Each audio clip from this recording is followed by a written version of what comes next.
Samagal TV mbokku internet yi ñu ngi fii ci Esplanade Stade Amitié ñu nekk ci première édition foire Adam bi nga xam ni macha allah bureau bu bees bi ñu ngi ko taxawal mu nekk waa bureau bi nga xam tey nga xam ne président Fadilou moo ko jiite président ñu ngi lay nuyu. maa ngi leen di fay leen remercier bu baax ci dalal bi di nuyu seen auditeurs ak seen téléspectateurs yëpp. président tey yàlla def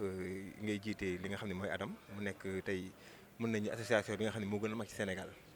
di liggéey ci élevage yoo xam ne tey kenn naatable wu ko lan mooy sa moo yu njëkk lan nga njëkk a sentir boobaak léegi. waaw sant yàlla li ñu fiy def nii opération tabaski la ñu ngi koy tuddee le grand daral tabaski mu nekk première édition comme ni nga ko waxee parce que li ñu tàmmoon gis ci calendrier Adam rek mooy des foires départementales doon ci def ñaar après ñu clôturer par un grand saradam désormais calendrier wu association bi dugal nañ ci léegi opération tabaski parce que tey sénégalais boo nee ko xar rek tabaski lay xalaat waaye aussi éleveurs yi yàgg nañoo jooytu lu mel nii ça fait des années te xam naa ni baax na pour association bi baax na pour li ñu bëgg baax na pour sunu ambition yi ñu am par rapport ak association bi développé ko ñu am taxawaay boo xamante ne dañuy jàpp li nga xamante ne mooy jafe-jafe askan yi di ci indi ay solution te tabaski ren dafa tombé contexte bu méttee métti ni ci jaxasoo xaalis amul xar yi nga xamante ne ko doon jëlee aussi Mali restriction CEDEAO yi tax ba ñëpp am si ay jafe-jafe am sax doute bu mag a mag bu am ndax xar dina am wala du am ak yooyu noonu yëpp ci contexte boobu damay wax ne association bi bu nekkoon ni taxawul ci opération tabaski rek du amati crédibilité raison pour laquelle rek su ma gisee lii ak li xew ni yëpp dama ciy sant yàlla xam ni li ñu war a def yaakaar naa ni ñu ngi koy jéem et puis membres yi tamit wuyu si nañu si bu baax a baax association bi ñi si nekk aussi muy si bureau bi muy si assemblée bi aussi ku nekk taxaw nga foo nga war a taxaw pour mbir mi jëm si yoon pour mbir mi jàll si yoon donc loolu li mu ci mën a wax rek mooy vraiment sant yàlla globalement quoi waaw.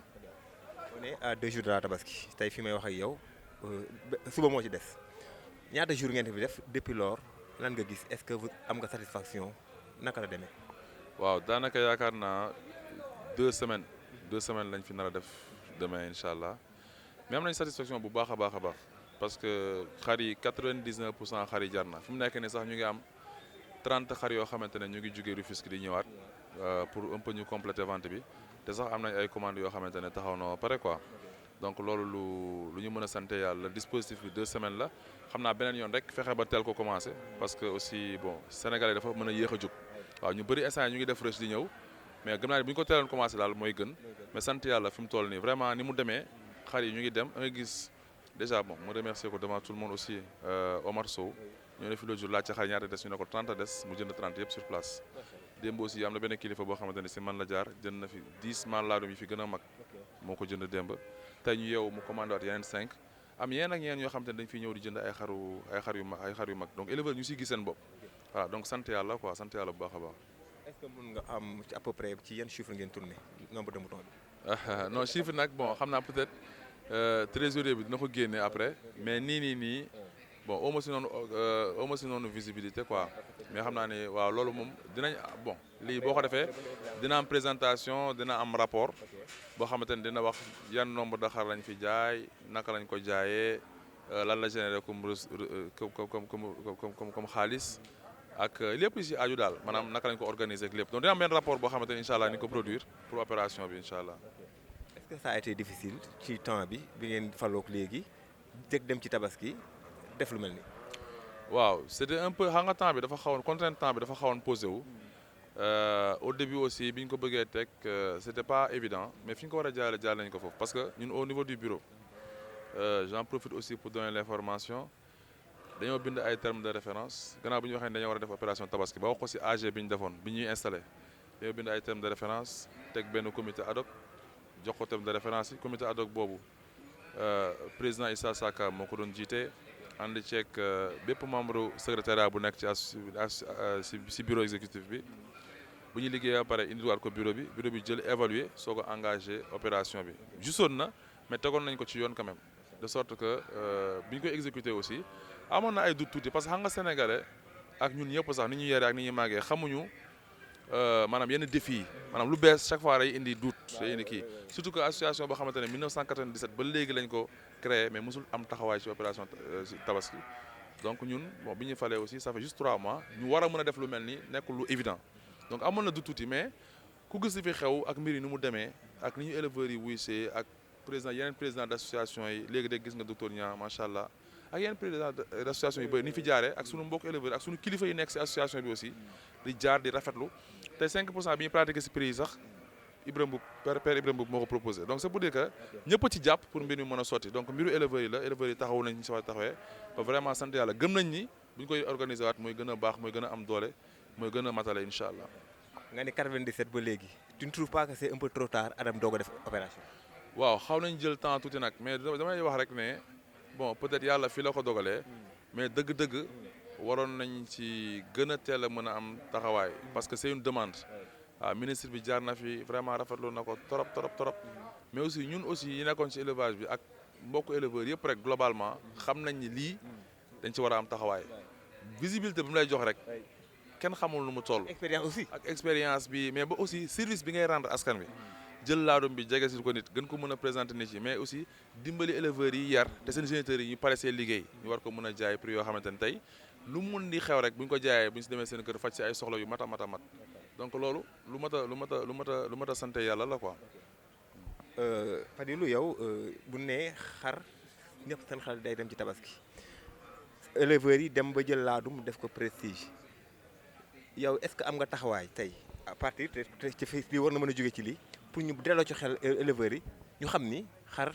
tabaski mooy 80% ci liñ ko gën a doyee. bien sûr surtout dëkk yi ñu nekk nii nga xamante ne nekk dëkk yoo xamante ne dañuy consommer xar bu bëri mais aussi à part tabaski bi am na fi ay gàmmu am na fi ay màggal am na korité am na façon fête yu bëri yoo xamante ne bu ñu jógee si tabaski bi sax souvent gars yi jógee Màkka dañuy consommer lu bëri ay xar donc dafa am ay événements yu bëri yoo xamante ne day xew te muy laaj xar xam nga laadum maanaam perception bi ci nit ci am la ñu war a njëkk a xoolaat parce que bu ñu nekkee affaire luxe la ay milliardaire ko moom ay borom xaalis ko moom boobaa dañuy dem def yëfu milliardaire bañ a soxlawoo état bañ a soxlawoo quoi que ce soit mais fi ñu toll dafa am lu taxaw suñu kanam mooy développement wu Sénégal ci agriculture ak ci élevage la nar a jaar pour mu jaar ci agriculture élevage tey mënoo ignorer mukk ñi nga xamante ne dañuy def élevage laadum nga xamante ne laadum bi mën na améliorer secteur local bi mais laadum bi mi ngi dem Mali di ko améliorer seen xar yi mi ngi dem Mauritanie mi ngi dem Gambie mi ngi dem Ghana mi ngi dem Nigéria donc loo xamante ne la moo nar a améliorer race locale bi donc loolu dañ ko war a bàyyi xel ministre bi rek fan yi mi ngi def ay intervention yu bëri yoo xamante ne mi ngi ciy tudd laadum bi mu fi ñëwee sax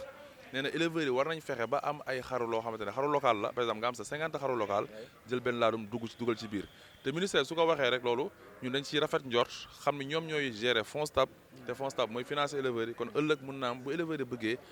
jël seen i engagement pour dugg ci xarlu local yi pour mun ko booleeg ay laadum pour mun a améliorer race pour mun a juddulu ay maal yoo xamante ne ëllëg ñooy tax du ñu amati déficit day soxla di jéggaane ay xaru tabaski loolu day nekk loo xamante ne dañ koy rafetlu te am nañ chance am nañ yaakaar bu baax a baax ne daal incha allah dina am lu mu jur incha allah. bu ko defee ñiy dund laadum bi ñu koy dund à part mais du tee muy dimbali tabaski bi ak consommation. am na éleveurs yu mag yoo xamante ne tey jii jaay nañ fii xaalis bu bëri macha allah ni ñu amee bergerie bu mag nekk ay champion éleveur noonu lañ defee fii chiffre mu nekk loo xamante ne lu am solo la te pour man association yi dafa war a am njëriñ bu nekkoon ku nekk la ngay demal sa bopp ku nekk boo amalee njëriñ sa bopp wala boo ko amul loolu mun na am du am solo trop garaawul mais bu nekkee dañoo dajaloo ñu ñëpp dafa war a mën a jur njëriñ waaw parce que mbooloo mooy doole donc bu ñu dajaloo dafa war a mën jur njëriñ ñun nag lii suñu rôle en tant que ay responsable ci association mel nii mooy wane yoon ni ci déjà seen mentalité xam ne léegi opération tabaski am na dugal nañ ko suñu calendrier mais su ma produire ay maal yu bëri yëpp mënuñoo nekk champion yenn yi mën naa leen defar ba ñu rafet tabaski mënoo jaay leen prix boo xamante ne day baax mais aussi éleveur bi aussi xam ne kon affaire yi yamatul si organiser foire rek wane suñu xar yi 5 jours exposé ko dem ñi gi non mais dafa am ay problématique d'intérêt national ay jafe-jafe yu askan wi yëpp bokk muy lan utum xaru tabaski jafe-jafe am xaru tabaski jéggaani di uti ay xaru tabaski tey ñun ñu am taxawaay boobu donc éleveur bi léegi dañ koy placer au cœur du dispositif maanaam éleveur bi day nekk moom mooy nekk si boppam centre d'intérêt donc loolu éleveur yi dépassé nañ sax fu ñu nekkee ay nit yoo xam ne dañuy def lu luxe wala dañuy fo éleveurs yi si boppam ay kii lañ ay acteurs économiques lañ ay vraiment ay nit lañ yoo xamante ne tey développement Sénégal bu état appuyé si ñoom rek incha allah am na lu bëri loo xamante ne dina ko mën def te gëm nañ ni ministre bi ñu am actuellement ni muy waxee ak ñun ak acte yi muy posé gëm nañ ni quelqu'un la boo xamante ne buñ ci jàppalante ak moom am na loo xamante ne mën nañ ko réaliser du yàgg incha allah. merci ñu dem Fadilou kon jamono ji nag tabaski bi dafa métti ndax éleveurs dañuy jooy xont ndax avec la guerre de Ukraine bi ñu gis ni prix flambé lan mooy seen xalaat yéen waa Adam. waaw déjà li ngay wax dëgg la aliment bi cher na trop waaye aussi intrant yëpp a cher xam nga aliment bi tey bu doon jënd ñebe wala ngay jënd mboq sax exemple mboq moo gën a patent mboq yaa ngi ko doon jëndee ay sac ay 11500 ba 12000 mais sac bi léegi diggante 19000 la nekk ak 20000 maanaam aliment bi su cheroon sax da nga doon dem composé sa aliment ba bopp jënd sa mboq sa ñebe jaxase mais léegi loolu mënatoo ko parce que lépp a cher muy benn. La seconde chose aussi mooy ñun foo ñu wax suñu bopp dëgg aussi en tant qu'ay éleveur mun ñu fa nekk ay éleveur am ambition wu améliorer ay races wala bokk ci ñuy développer Sénégal te bay duñ ko def dépendre trop de l'extérieur alors que Sénégal bëri na suuf bëri na ay administration yoo xamante ne ku mel ni Prodac seen liggéey mooy defar ay suuf ba mu mën a ñu mën ko pratiquer ñu mettre ko à la disposition des éleveurs ba pare encadrer leen defal leen lu ñuy wax encadrement technique mais yooyu yëpp dafa nekk ay problème de déficience tey aussi boo seetloo am na ay produits yoo xamante ne ñu ngi koy utiliser mu nekk des produits alternatifs ensilage bi yaa ngi ko fi gis yaa ngi gis malal falfa bi yaa ngi gis yeneen yoo xamante ne daañu ko utiliser bu bëri Sénégal léegi ñu ngi koy utiliser mais loolu boo seetloo aussi ñi ko fiy jaay ñu bëri nekkul sax ne ay sénégalais yoo xamante ne ñoo koy defar di ko jaay waaw donc association yi tey war nañu gën a mën a am taxawaay ci wàllu mbay dëgg-dëgg pour assister seen membres yi mais aussi pour jël en charge jafe-jafe yi globalement yi nga xamante ne moom la jur yi am tey ji xar bu suur dëgg pour nga gis ko day jafe pourquoi parce que ni leen toppatooyee xont xaalis moo koy def te xaalis bu amul contexte dafa metti mais aussi xont bu accessible aussi day tax xar yi du ñu suur noonu Adam li taxawaayam en tant que association bu mag mooy wane yoon rek yee éleveurs yi ci ne dañoo war di bay donc loolu dinañ ko def la seconde chose aussi mooy inciter membres yi bu leen inciter pare pour ñoom ñu bay ki si am suuf aussi te mënoo ko exploiter ñun bu ñu ko mënee exploiter dañ ko jéem a exploiter waaye aussi bu ñu mënee trouver ay financement pour ñi nga xamante ne am nañ suuf mais mënuñu ko exploiter parce que dafa am lu mu laaj loolu aussi dañ si dox ay jéego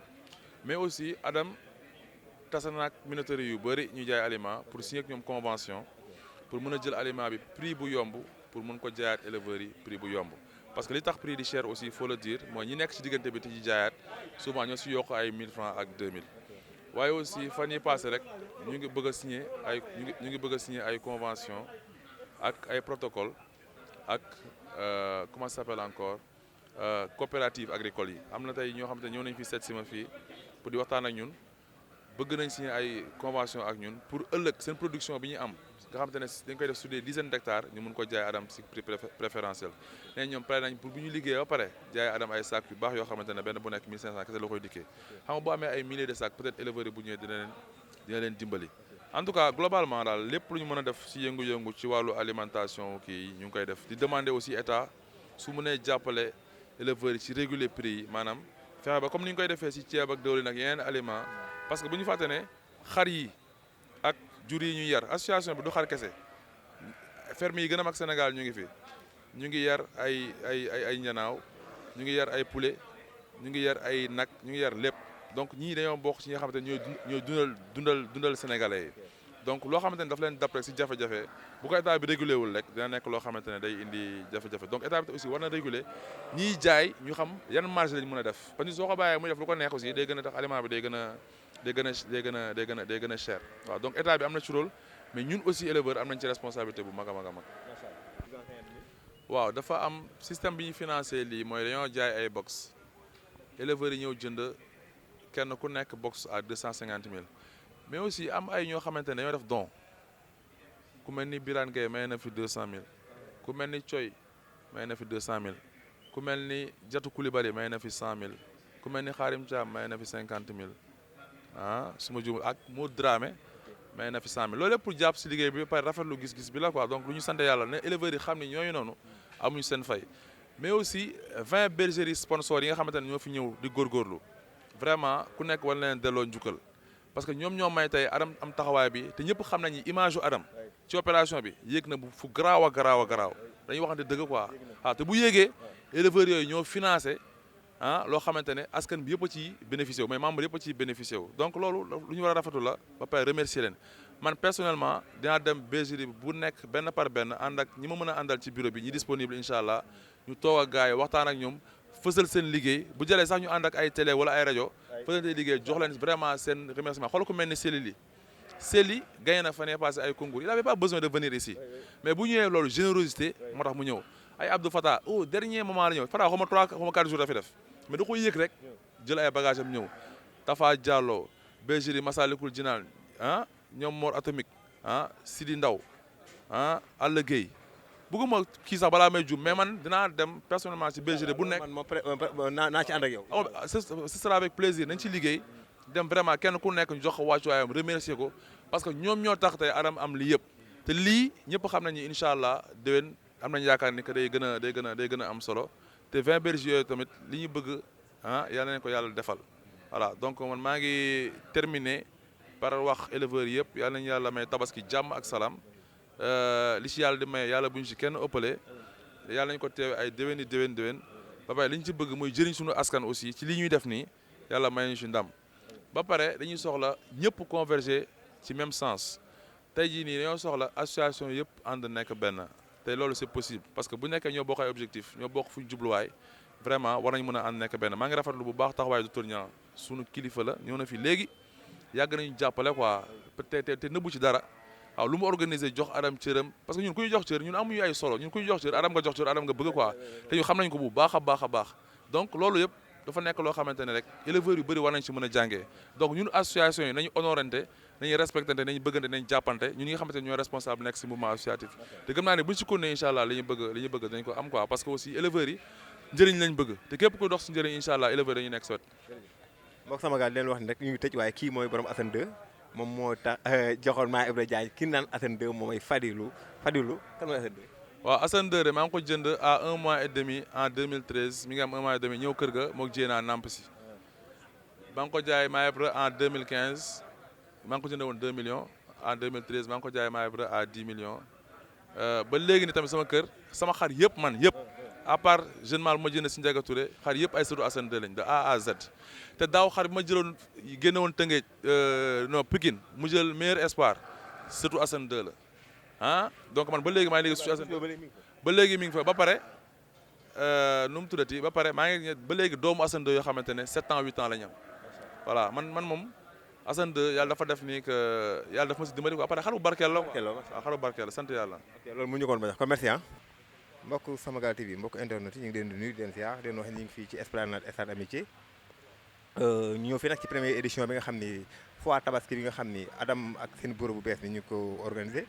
waaye nag ñu am benn visite muy docteur Niang nga xam ni moom mooy président CEP nekk ko am solo ci élevage docteur ñu ngi lay nuyu. Cissé ñu ngi lay ziar di nuyu waa Sénégal TV di nuyu waa Adam yëpp di kontaan ci événement bi ma fekk fii di première édition spéciale tabaski Adam dara Adam di événement bu am solo boo xam ne vraiment ñoom ñi ko organisé sax li ñu doon séntu gis nañ si lu ëpp ñeneen ñi aussi di membre yi aussi gis nañ si lu ëpp daal parce que du point de vue communication bi am na solo état bi gën nañoo xam lan mooy Adam population bi foogoon ni Adam ay patron yu dajale fab seen xaalis di caaxaan xam nañ ne Adam aussi nekkul ci loolu ñu ngi ci problème de vraiment service public lañ nekk gis nañ fi ñu ngi fi jaay xaru 100 000 francs ba 500 ba 1 million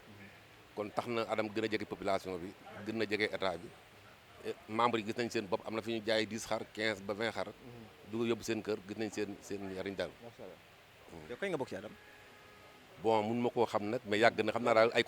côté peut-être 2000 2001 2002 côté yooyu laa bokk ci Adam nekkoon président commission scientifique Adam bi pendant presque plus de 10 ans il y a depuis 2017 foog naa ni wala 2018 2000 yooyu laa jox docteur ne mu remplacé ma. macha allah kon lan mooy message parce que bëgguma guddal message bi ak lan ngay digal éleveurs yi ak looy wax waa Adam. li ma ngeen wax daal mooy nañ continuer ci nii rek daal vraiment lii moom baax na parce que dañ ne ku yokkul yaa wàññi te yokku nañ kon ñu ngi ñaan aussi vraiment ñu fekk benn at def lu gën a ngande nii te xam naa ne l'année prochaine nañ préparé espace bu mat bi 4 fois ndax suñ ko teelee préparé ñëpp dinañ ñëw parce que boo dee xool lii ñoom ñi ngi leen fal yaa même pas 3 mois 4 mois te lii bokkutoon seen programme dañu see glissé rek malgré ça am nañ si réussite bi